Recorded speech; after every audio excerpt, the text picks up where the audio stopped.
ഇന്നത്തെ കഥ ഞാൻ പറയുന്നതിനെക്കാട്ടിൽ നല്ലത് പൊന്നു പറയുന്നതാണ്. അപ്പോ ഞാൻ തന്നെ ഈ കഥ പറയാം. കുറെ പേര് ചോദിച്ചതാണ് അന്ന് ഞാൻ ഉണ്ടാക്കിയ അപ്പത്തിന്റെയും തക്കാളിക്കറിയുടെയും റെസിപ്പി. ആദ്യം ഞാൻ അപ്പത്തിന്റെ റെസിപ്പി പറഞ്ഞുതരാം. ഈ റെസിപ്പി എനിക്ക് പറഞ്ഞു തന്നത് എന്റെ അമ്മയാണ്. തലേ ദിവസം അരി ആട്ടുമ്പോ പച്ചരി, ചോറ്, ശകലം പുളിച്ച തേങ്ങ വെള്ളം. ഈ തേങ്ങ വെള്ളമാണ് ഇതിന്റെ മെയിൻ സംഭവം. അങ്ങനെ അരച്ചു വെച്ച മാവ് അടുത്ത ദിവസം ആകുമ്പോൾ നല്ല പാകമായി വരും. നമ്മൾ സാധാരണ 2-3 ദിവസത്തേക്ക് അരച്ചു വെക്കാറാണ് പതിവ്. അതുകൊണ്ട് തന്നെ ആദ്യം കുറച്ച് മാവ് മാറ്റി വെച്ചു.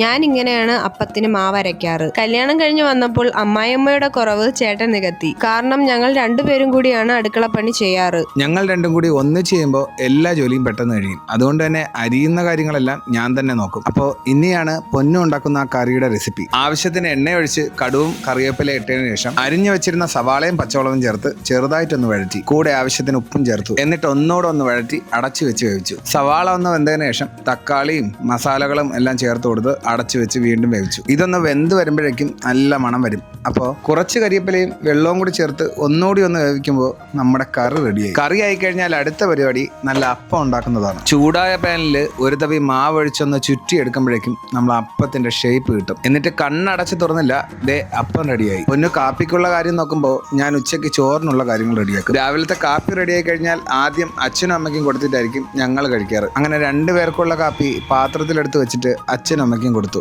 അവർ 2 പേരും ആസ്വദിച്ചിരുന്ന് കഴിക്കുന്നതിനിടയിൽ ഞാനൊരു കാര്യം അമ്മയോട് ചോദിച്ചു. ഇന്നത്തെ കാപ്പി കൊള്ളാമോ? ഞാൻ ഉണ്ടാക്കണ കൊള്ളാമോ, പൊന്നു ഉണ്ടാക്കണ കൊള്ളാമോ? തന്നെ അപ്പം കറി എങ്ങനെയുണ്ട്? കൊള്ളാം, ഇഷ്ടപ്പെട്ട്. നമ്മളൊരു ആഹാരം ഉണ്ടാക്കി മറ്റൊരാൾക്ക് കൊടുക്കുമ്പോൾ അവരതിനെപ്പറ്റി നല്ലത് പറയുമ്പോൾ കിട്ടുന്ന ഒരു സന്തോഷം അത് വേറെ തന്നെയാണ്.